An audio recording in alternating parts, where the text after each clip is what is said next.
आणि कोल्हापूरच्या सई जाधवनं दैदिप्यमान यश मिळवलेलं आहे। इंडियन मिलिटरी अकॅडमीमधून पास आउट झालेली ती पहिली महिला अधिकारी बनलेली आहे। अकॅडमीच्या 93 वर्षाच्या इतिहासात ही पहिली महिला अधिकारी आहे। यापूर्वी IMA मध्ये महिलांना प्रशिक्षण घेण्यासाठी परवानगी नव्हती, मात्र नुकतीच त्यासाठी परवानगी देण्यात आलेली होती आणि पहिल्या बॅचमधून कोल्हापूरच्या सई जाधवनं IMA मधून आपलं प्रशिक्षण पूर्ण केलेलं आहे। इंडियन मिलिटरी अकॅडमीमधून पास आउट झालेली ती पहिली महिला अधिकारी ठरलेली आहे। आणि ही परीक्षा पास झाल्यानंतर आता ती लष्करामध्ये आपल्या सेवेत रुजू होईल। परमनंट कमिशन मध्ये ती रुजू होणार आहे। सई जाधव हिचं हे यश दैदिप्यमान यश म्हणायला हवं। IMA मधून पास आउट होणारी ती पहिली महिला अधिकारी आहे।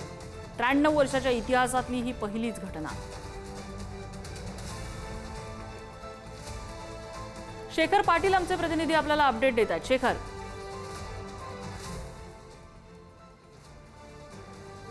नक्कीच खरं तर ही एक अभिमानाची गोष्ट आहे, कारण एका महिला ऑफिसर कॅडेटनं एका प्रतिष्ठित संस्थेत अशा पद्धतीने यशस्वीरित्या प्रशिक्षण पूर्ण केलेली ही पहिलीच बाब आहे। 83 वर्षात 93 वर्षात खरं तर अशा पद्धतीनं एकही महिला अधिकाऱ्यानं ही कामगिरी केलेली आहे। देहरादून मधल्या या इंडियन मिलिटरी अकादमीमध्ये म्हणजेच IMA ही अकॅडमी आहे, त्या अकॅडमीमध्ये हिनं ही कामगिरी केलेली आहे। कोल्हापूरची अर्थात ही कन्या आहे, त्यामुळे निश्चितच कोल्हापूरवासियांना हा अभिमानाचा क्षण असला तरी संपूर्ण देशवासियांसाठी देखील ही इतकी अभिमानाची गोष्ट मानली जाते। त्यामुळे निश्चित आजपर्यंत तिने केलेल्या कठोर परिश्रमाचं हे फलित आहे आणि आता ती लेफ्टनंट बनलेली आहे।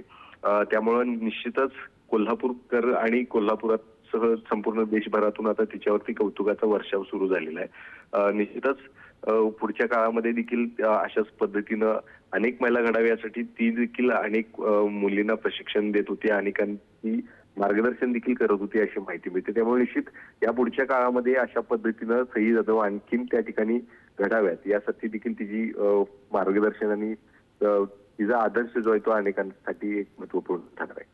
नाही, अगदीच। आणि ह्या चित्रावरनं आपण जर बघितलं तर सईला लष्करी पार्श्वभूमी सुद्धा आहे, तिचे वडील सुद्धा लष्करात आहेत आणि त्यामुळे त्यांचीच परंपरा तिने कायम ठेवलेली आपल्याला दिसते। शेखर, धन्यवाद या सगळ्या माहितीबद्दल।